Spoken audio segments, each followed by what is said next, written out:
कुत्ते को रोटी खिलाने के 8 फायदे कौन कौन से हैं मित्रों? भगवान श्री हरि विष्णु ने स्वयं देवर्षि नारद जी से कहा था, कुक्कुराय रोटिकाम ददाति स पुण्यम लभते। यानी जो व्यक्ति कुत्ते को रोटी खिलाता है वह पुण्य अर्जित करता है। तो मित्रों, आज के इस वीडियो में हम जानेंगे कि भगवान विष्णु जी के अनुसार कुत्ते को रोटी खिलाने से कौन कौन से लाभ होते हैं। मित्रों, हम कई बार कुत्तों का नाम लेकर मिसाल दिया करते हैं। किसी को गाली देते हैं तो कुत्ते का नाम जुबान पर आता है। गाली आदमी को देते हैं पर नाम कुत्ते का बदनाम होता है। क्या कुत्ता इतना गया गुजरा जीव है? हमने उसे कभी खिलाने पिलाने के बारे में तो नहीं सोचा।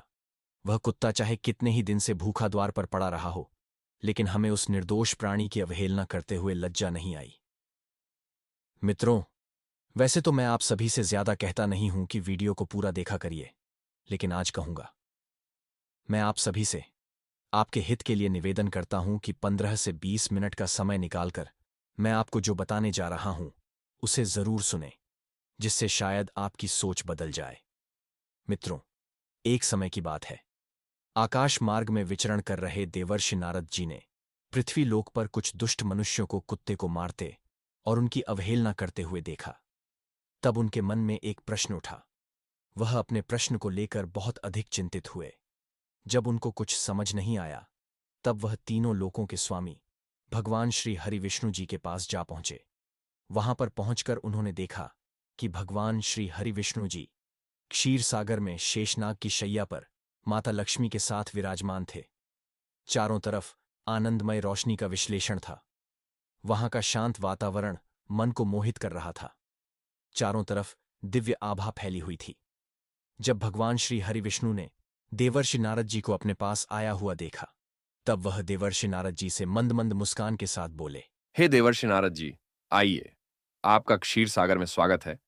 क्या बात है? आपके चेहरे पर चिंता की रेखाएं साफ झलक रही हैं।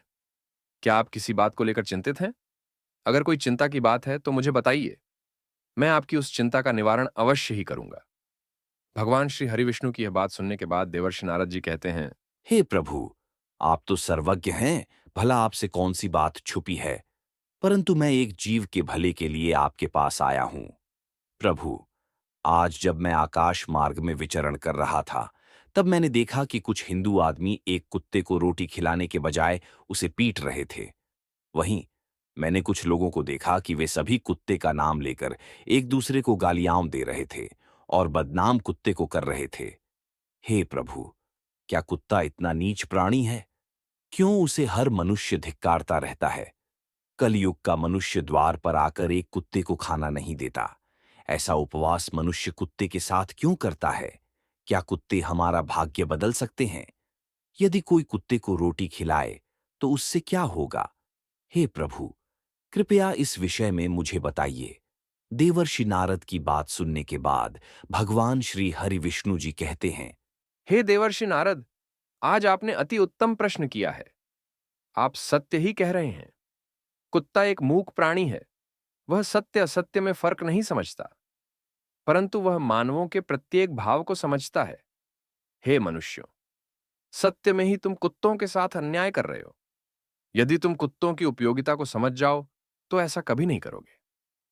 हे देवर्षि नारद जी, चलिए, आज मैं आपको कुत्ते को रोटी खिलाने के 8 लाभ बताता हूं। यदि मनुष्य इस बात को समझ जाए तो वह अपने जीवन में हर वह वस्तु प्राप्त कर सकता है जिसकी उसे इच्छा होती है। मित्रों, अब भगवान श्री हरिविष्णु जी कहते हैं, हे देवर्षि नारद जी, इससे पहले कि मैं आपको यह बताऊं, मैं आपको एक कथा सुनाता हूं। इस कथा को ध्यान से सुनने वाला मनुष्य प्रत्येक कार्य को करने में निपुण हो जाता है और उसके समस्त पाप नष्ट हो जाते हैं। अब देवर्षि नारद जी कहते हैं, हे प्रभु, आप मुझे वह कथा सुनाइए। मैं आपके द्वारा सुनाई गई उस कथा को पूरा अवश्य सुनूंगा। अब भगवान श्री हरि विष्णु जी कहते हैं, हे देवर्षि नारद जी, एक गांव में सुंदरम नाम का एक व्यक्ति रहता था। सुंदरम सभी ज्ञान से परिपक्व था। उसे सही गलत के विषय में संपूर्ण ज्ञान था।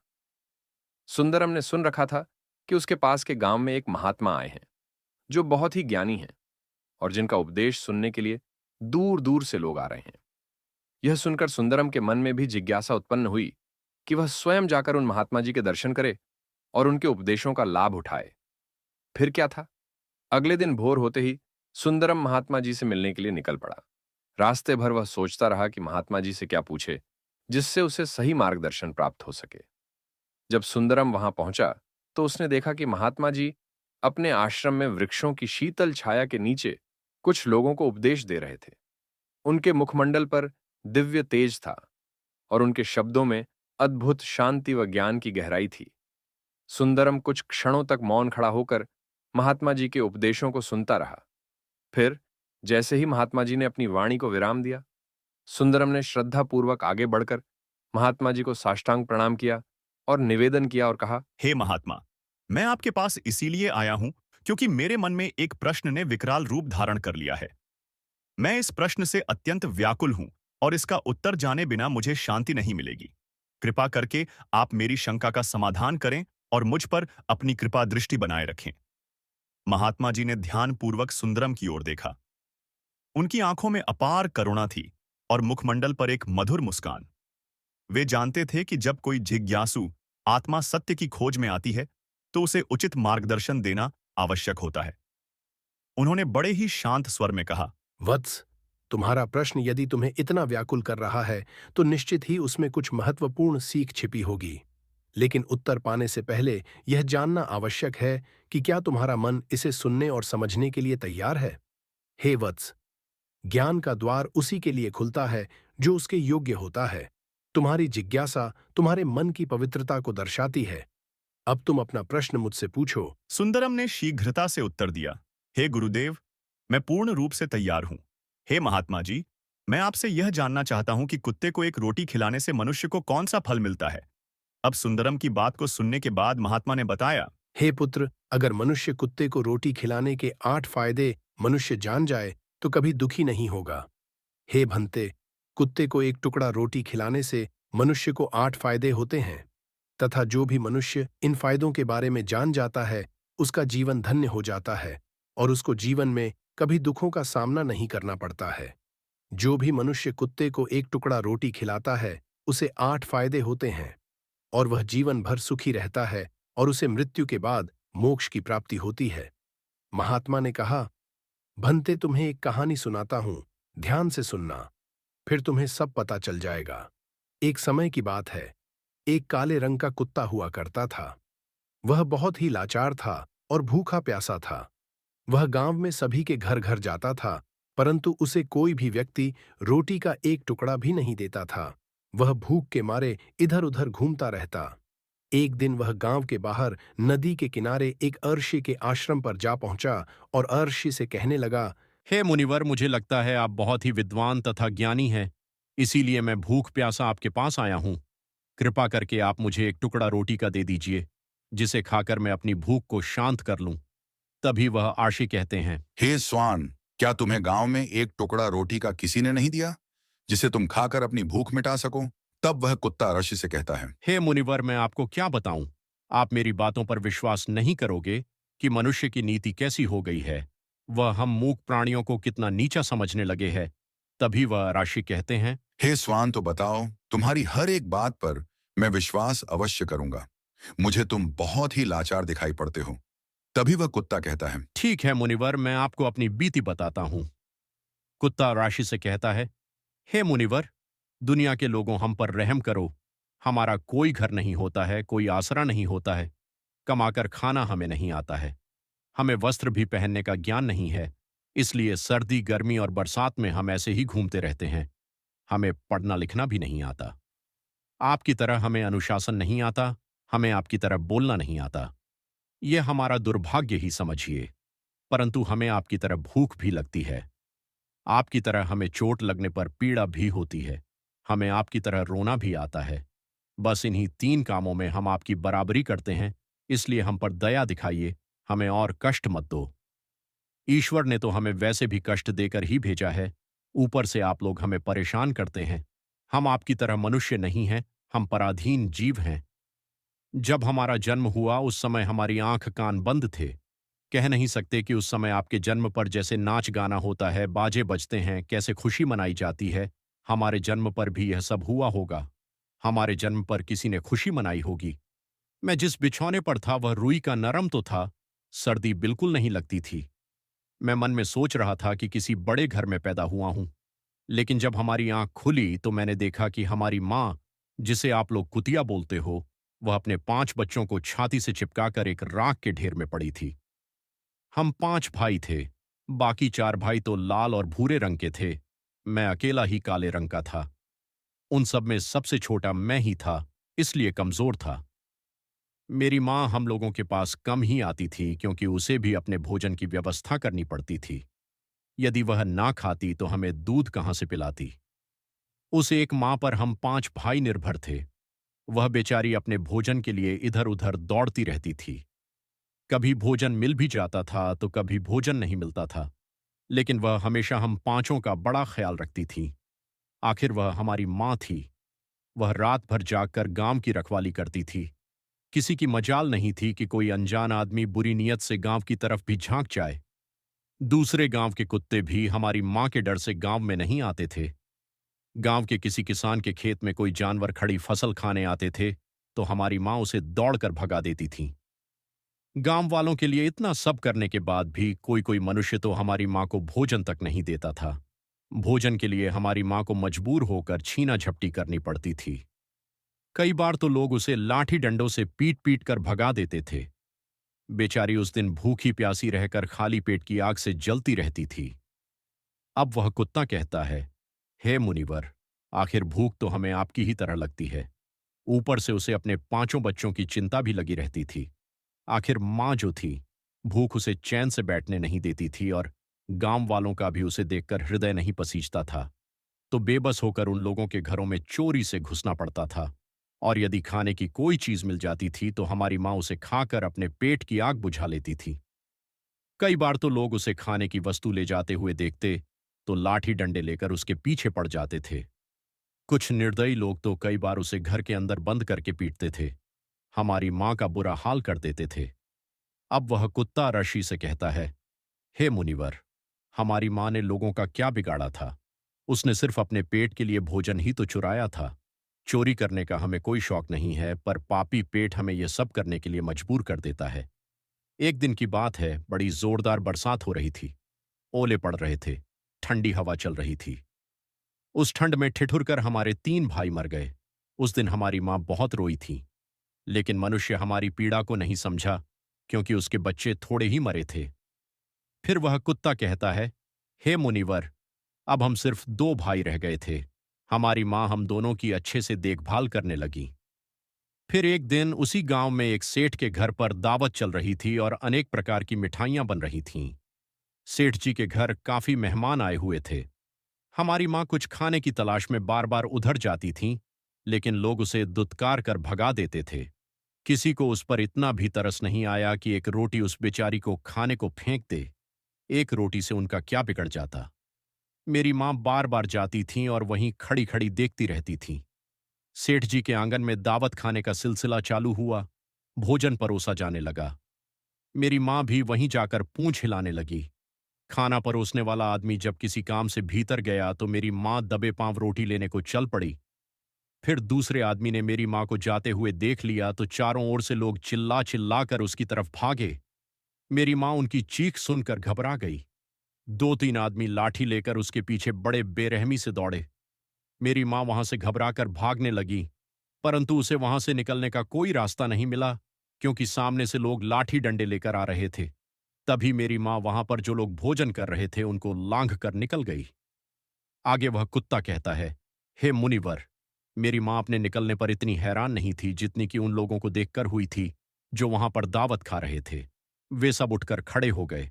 उन्होंने भोजन करना छोड़ दिया और कहने लगे कि अरे, इस कुतिया के लांग जा जाने के कारण भोजन भ्रष्ट हो गया है। इस कुतिया ने बहुत गलत किया है।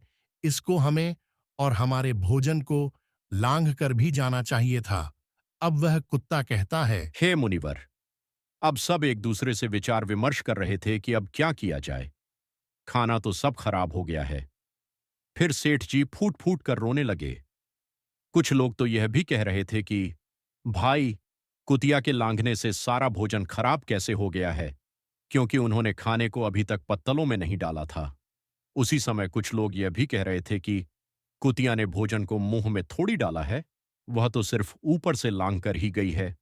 और कहने लगे, शहरों में तो लोग कुत्ते को पालकर घर के अंदर सुलाते भी हैं और खिलाते भी हैं, तो इसमें कोई बुरी बात नहीं है। अगर कुतिया लांग कर गई है तो भोजन खराब नहीं हुआ है। लेकिन उनमें से कुछ लोग बड़े घरों से ताल्लुक रखते थे। उन्होंने एक भी नहीं चलने दी। वे कह रहे थे कि भोजन तो भ्रष्ट हो गया है, ये हमारे खाने के लायक नहीं है। आखिरकार उन्हीं की बात मानी गई। अब तो वह सारा भोजन गरीबों में बांट दिया गया। उस दिन तो मेरी मां को खूब पेट भर के खाना मिला था। ऐसा सुख उसने जीवन में कभी नहीं पाया था। वह कुत्ता आगे कहता है, हे मुनिवर, लेकिन वह सुख उसके लिए बड़ी मुसीबत बन गया। वह भोजन करके वहां आराम से लेटी ही थी। उतने में वह सेठ डंडा लेकर वहां आ पहुंचा और उसे बुरी तरह से पीटने लगा। मेरी मां को वहां से भागने का भी कोई अवसर नहीं मिल पाया। डंडों की चोट से वह बुरी तरह से चिल्लाने लगी। मां का विलाप सुनकर पत्थर भी पिघल जाता है, पर उस निर्दय प्राणी को उस पर जरा भी रहम नहीं आया। वह उसे कठोरतापूर्वक पीटता रहा। मां के रुदन की आवाज पूरे गांव में सुनाई दे रही थी। तब कुछ लोग आए और उसे समझाते हुए बोले, अरे सेठ जी, जाने दो, भूख में तो आदमी की भी बुद्धि भ्रष्ट हो जाती है। ये तो एक पशु है, इसे अच्छे बुरे का क्या ज्ञान इन बेजुबान पशुओं में कहां है। अब इसे मारकर आपको क्या मिलेगा, जो होना था सो हो गया। लोगों के समझाने के बाद उसने हमारी मां को पीटना बंद किया। फिर बड़ी मुश्किल हालात में वह हमारे पास आई। मां ने आकर सारी कहानी हम दोनों भाइयों को सुनाई। हमने सोचा कि कितना कष्ट भरा है हम कुत्तों का जीवन। आदमी एक रोटी के टुकड़े के बदले एक चोर के जितना लोग हमें पीटते हैं, बेकार है। ऐसे लोग जो हम लोगों की पीड़ा को नहीं समझते। अब वह कुत्ता कहता है, हे मुनिवर, एक दिन की बात है, उसी गांव के बाहर एक ब्राह्मण आकर ठहरा हुआ था। उसने अपने भोजन के लिए एक जगह चूल्हा बनाया और उस पर दाल बनाने के लिए रख दी।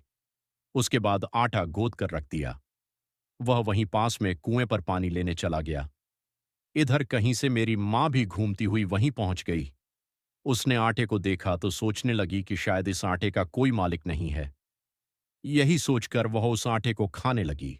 उधर उस ब्राह्मण ने कुएं के पास से देखा कि उसका आटा एक कुतिया खा रही है, तो वह बड़ा दुखी हुआ। वह बेचारा रोने लगा, क्योंकि वह भी 2 दिनों का भूखा और थका हुआ था। कुछ लोगों ने उसे कहा, अरे ब्राह्मण देवता, इस कुतिया ने तुम्हारा भी आटा बिगाड़ दिया। कल तो इसने ने सेठ जी की पूरी रसोई बिगाड़ कर रख दी। ब्राह्मण दुखी होता हुआ बोला, भाई मुझे क्या मालूम था, यह दुष्ट कुतिया मेरे आटे को खाने के लिए घात लगाए बैठी है। ब्राह्मण ने ना आव देखा न ताव लाठी लेकर उस कुतिया के ऊपर टूट पड़ा। मां उस आटे को ठीक से खा भी नहीं पाई थी, पर उससे ज्यादा की उस पर लाठी बरस गई। महीनों तक मेरी मां लड़खड़ाते हुई घूमती रही। तब उस दिन समझ में आया कि आदमी कितना खुदगर्ज है। आगे वह कुत्ता कहता, हे मुनिवर, हमारी कमी यह है कि हम उन्हीं मतलबी इंसानों के अधीन रहना चाहते हैं जो हमें कष्ट देता है, जो हमें प्यार से खिलाता है। हम उसके कितने काम आते हैं यह नहीं पता। उनके घर की रखवाली तो करते ही हैं, साथ ही साथ और भी बहुत सारे लाभ हैं जिन्हें मनुष्य नहीं जानता। महात्मा ने कहा, हे स्वान, तुम पर बहुत ही अत्याचार हुआ है। तुम सत्य ही कह रहे हो। यदि मनुष्य कुत्ते को रोटी खिलाने के फायदे जान ले तो अपने जीवन में होने वाले नुकसान से बच सकता है। आज मैं आपको बताऊंगा कुत्ते को रोटी खिलाने के 8 फायदे। मनुष्य को पता नहीं है कि जब भी घर में रोटी बनाई जाती है तो सबसे पहली रोटी गौ माता की होती है और पिछली रोटी कुत्ते की होती है। महात्मा ने कहा, ऐसा ही विधान भगवान ने बनाया था, लेकिन भगवान के बनाए उस विधान को भूलकर मनुष्य अगली और पिछली रोटी स्वयं ही खा जाता है। इसका दुष्प्रभाव उसके जीवन पर पड़ता है। कुत्ता वह प्राणी है जिसे रोटी खिलाने से मनुष्य के जीवन में पड़ने वाले ग्रहों के दोष भी दूर हो जाते हैं। महर्षि ने कहा, इन मूक प्राणियों को रोटी खिलाने का पहला फायदा यह है कि कुत्ते को रोटी खिलाने से शनि का नकारात्मक प्रभाव कम हो जाता है। ग्रह जब अपनी कुदृष्टि डालता है तो हर मनुष्य बर्बाद हो जाता है। जिस व्यक्ति पर उनकी महादशा का आरंभ हो जाता है तो बने बनाए काम अपने आप बिगड़ने लगते हैं और वह मनुष्य आर्थिक तंगी का शिकार हो जाता है। उस स्थिति में व्यक्ति यदि कुत्ते को रोटी खिलाता है तो उस पर ग्रहों का दुष्प्रभाव बहुत ही कम हो जाता है। कुत्ते को रोटी खिलाने का दूसरा फायदा, कुत्ते को रोटी खिलाने से भाग्य आपके पक्ष में हो जाता है। आपके घर के अंदर नकारात्मक शक्ति नष्ट हो जाती है। कुत्ते को रोटी खिलाने का तीसरा फायदा। कुत्ते को रोटी खिलाने से माता लक्ष्मी प्रसन्न हो जाती है और आपके घर में धन दौलत की कभी कमी नहीं रहती है। कुत्ते को रोटी खिलाने का चौथा फायदा। कुत्ते को रोटी खिलाने से आपके ऊपर कर्ज नहीं चढ़ता और जो पहले से आप कर्जदार हैं उससे भी मुक्ति मिल जाती है। कुत्ते को रोटी खिलाने का पांचवां फायदा। कुत्ते को सुबह शाम भोजन देने से आपका व्यापार बहुत अच्छे से चलता है। कुत्ते को रोटी खिलाने का छठा फायदा। कुत्ते को रोटी देने से आपकी आयु में वृद्धि होती है और अटका हुआ धन वापस मिल जाता है। कुत्ते को रोटी खिलाने का सातवां फायदा। कुत्ते को रोटी देने से हमेशा आपका स्वास्थ्य अच्छा बना रहता है और मानसिक रूप से आप मजबूत रहते हैं। आपका मन हमेशा ऊर्जावान रहता है। अच्छे विचार आपके मन के अंदर आते हैं। कुत्ते को रोटी खिलाने का आठवां फायदा। कुत्ते को रोटी खिलाने से भगवान प्रसन्न रहते हैं क्योंकि भगवान को समस्त जीवों की चिंता रहती है और जो समस्त जीवों पर दया दिखाता है भगवान भी उस मनुष्य से हमेशा प्रसन्न रहते हैं। भगवान की कृपा सदैव उस परिवार पर बनी रहती है। तुमने अपने बूढ़े बुजुर्गों से सुना होगा कि जब कुत्ता रोता है तो अपशकुन होता है, कोई संकट आता है या किसी की मृत्यु होती है। इसलिए कुत्ते को कभी रुलाना नहीं चाहिए। इस प्रकार महात्मा ने सुंदरम को कुत्ते को रोटी खिलाने के 8 फायदे बताए और जो भी मनुष्य कुत्ते को रोटी खिलाता है तो उसे इन 8 फायदों का फल प्राप्त होता है। अब भगवान श्री हरि विष्णु जी देवर्षि नारद जी से कहते हैं, हे देवर्षि नारद जी, इस प्रकार एक महात्मा ने एक कुत्ते को रोटी खिलाने के महत्वपूर्ण फायदे बताए। आशा है कि आपको आपके सभी प्रश्नों के उत्तर मिल ही गए होंगे। भगवान श्री हरि विष्णु की बात सुनने के बाद देवर्षि नारद जी कहते हैं, हे प्रभु, मुझे अब इस विषय में संपूर्ण ज्ञान हो चुका है। आपका मुझे इस ज्ञान का अवलोकन करने के लिए धन्यवाद। आशा करते हैं मित्रों कि आपको कुत्ते को रोटी खिलाने के 8 फायदों के बारे में गहन जानकारी प्राप्त हो गई होगी। यदि यह वीडियो आपको पसंद आया हो तो कृपया इसे लाइक करें और अपने विचार कमेंट में साझा करें। जो लोग आध्यात्मिक ज्ञान चैनल पर नए हैं उनसे अनुरोध है कि वे चैनल को सब्सक्राइब करें ताकि आपको आगे भी ऐसे ही ज्ञानवर्धक और आध्यात्मिक वीडियो मिलते रहें। साथ ही इस वीडियो को अपने मित्रों और परिवारजनों के साथ शेयर करें ताकि वे भी इस महत्वपूर्ण जानकारी से लाभान्वित हो सकें और मूक प्राणियों के प्रति दया भाव रख सकें। और हाँ, कमेंट में जय श्री हरि विष्णु लिखना न भूलें। यह हमारा ईश्वर के प्रति प्रेम और भक्ति को दर्शाएगा। मिलते हैं अगले वीडियो में। तब तक के लिए आपका दिन शुभ हो। धन्यवाद।